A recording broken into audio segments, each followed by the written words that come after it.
வணக்கம் மக்களே. உங்களை யாராவது மனசளவில் காயப்படுத்திட்டே இருக்காங்களா?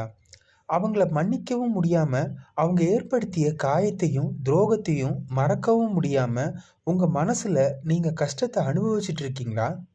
அப்போது இந்த கதை உங்களுக்கானது தான்.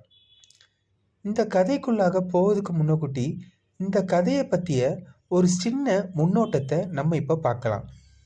எல்லா மனுஷனுடைய வாழ்க்கையிலையும் காயப்படுத்தும் நபர்கள் இருந்துட்டு தான் இருக்காங்க.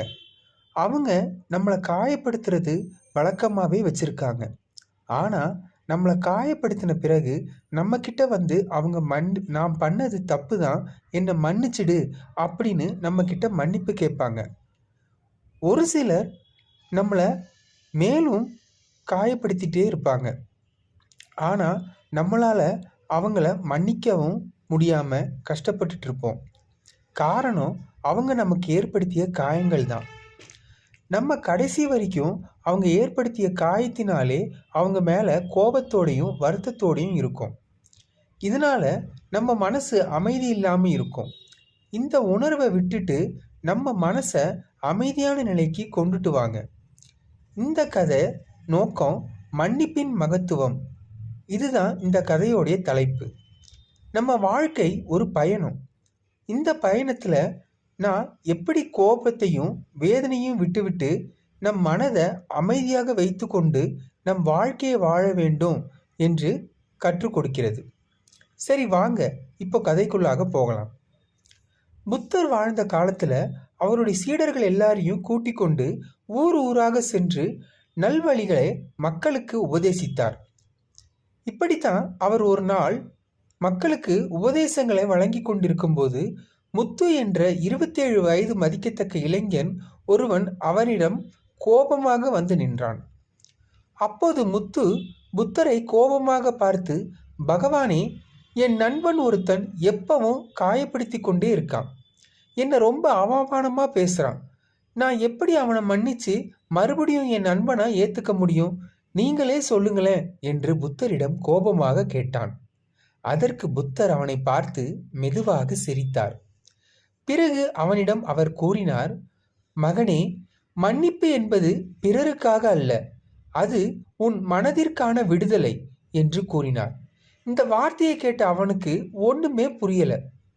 புத்தர் தொடர்ந்து அவனிடம் பேச ஆரம்பித்தார். மகனே, நீ கோபத்தை பிடித்து கொண்டால் அதனால் பாதிக்கப்படுவது மற்றவர் அல்ல, நீயே. அதனால் நீ நிம்மதியை இழக்கிறாய். எப்போதும் நீ காயப்பட்டதை நினைத்து கொண்டே வருத்தப்பட்டு கொண்டிருப்பாய். இதனால் உன்னால் மற்ற விஷயங்களில் கவனத்தை செலுத்தவே முடியாது. இதனால் உனக்கு என்ன லாபம்? நஷ்டம்தான் வந்து சேரும்.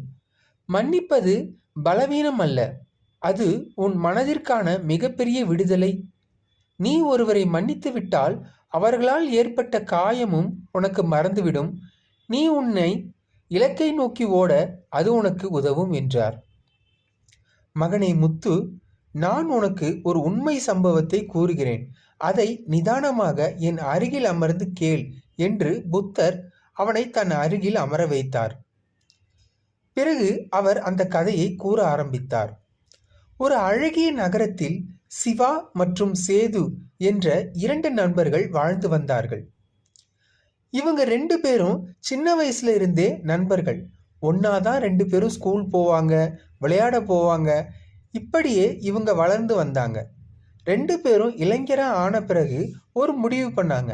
சிவாவும் சேதுவும் சேர்ந்து ஒன்னா ஒரு கூட்டு தொழிலை ஆரம்பிச்சா என்ன அப்படின்னு யோசிச்சாங்க. அந்த யோசனையின்படியே 2 பேரும் ஒரு கூட்டு தொழிலையும் ஆரம்பிச்சாங்க.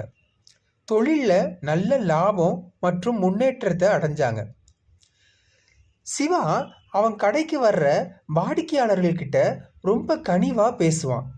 இதனால வாடிக்கையாளர்கள் எல்லாருக்குமே சிவாவை ரொம்பவே பிடிக்கும். ஆனால் சேது அப்படி கிடையாது. வாடிக்கையாளர்கள்கிட்ட கட் அண்ட் ரைட்டாக பேசுவான். இதனால சேதுவை அவ்வளவா யாருக்கும் பிடிக்காது. இந்த காரணமாகவே சேதுவுக்கு சிவா மேலே போட்டியும் பொறாமையும் ஏற்பட்டுச்சு.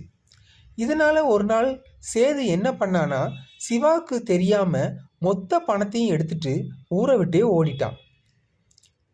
சிவா நிலக்குலைஞ்சு போனான்.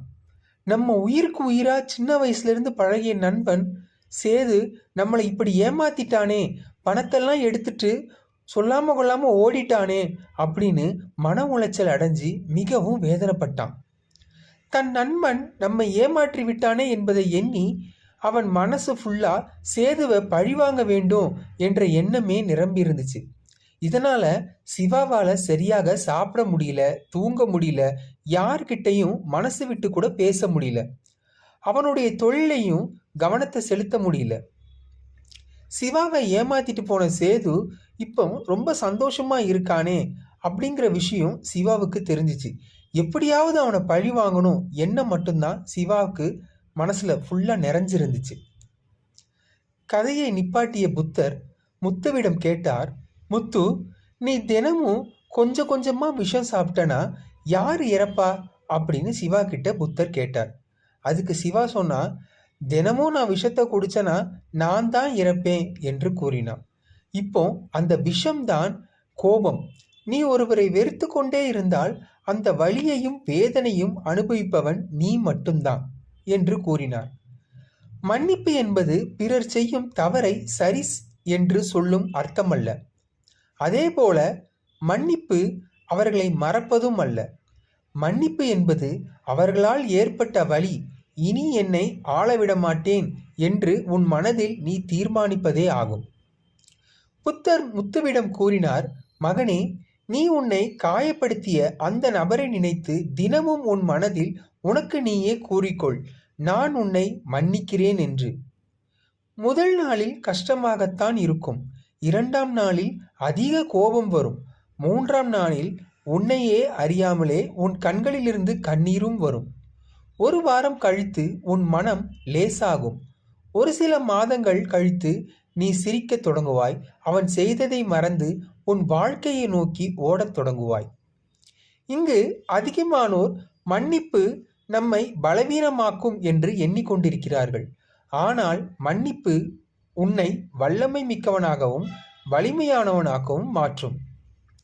நம்மை காயப்படுத்திய நபர்கள் மாறலாமே என்று நினைப்பதை விட நாம் மாறிவிடலாம். அந்த நபர்கள் மீது இருக்கும் கோபத்தை விடுவதே முக்கியம். கோபத்தை விடு, மனம் விடுதலை பெறும். மன்னிப்பை வழங்கு, உன் வாழ்க்கை ஒளிரும்.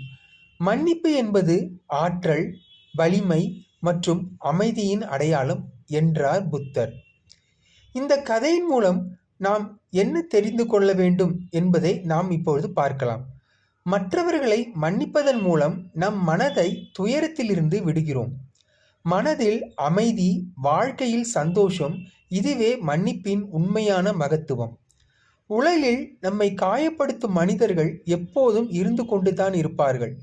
ஆனால் மன்னிப்பது நம்மை விடுதலை செய்து வாழ்க்கையை ஒளிமயமாக மாற்றும். இதே மாதிரி நம்ம வாழ்க்கையில் நம்ம நிறைய பேர் மேலே கோபமாக இருப்போம். அவங்கள மன்னிக்க முடியாமல் இருப்போம். இப்போ நீங்கள் செய்ய வேண்டிய விஷயம் ஒன்றே ஒன்று தான். ஒரு இடத்துல அமைதியாக உட்காந்து அவங்க செஞ்சதை மறந்து அவங்கள உங்கள் மனசார மன்னிச்சிடுங்க. அதுக்கப்புறம் பாருங்கள், உங்கள் வாழ்க்கை செழுமையாகவும் செழிப்பாகவும் மாறும். இந்த கதை உங்களுக்கு பிடிச்சிருந்துச்சுன்னா இந்த கதைக்கு லைக் பண்ணுங்கள். என் சேனலை நீங்கள் இன்னும் சப்ஸ்கிரைப் பண்ணாமல் இருந்தீங்கன்னா என் சேனலை சப்ஸ்கிரைப் பண்ணுங்கள். லைக் பட்டனை கூடவே அமர்த்திக்கோங்க. எதுக்காக லைக் பட்டனை அமுக்க சொல்கிறேன்னா, அப்போந்தான் நான் போடுற வீடியோ எல்லாமே உங்களுக்கு உடனே வந்து சேரும். நன்றி, வணக்கம்.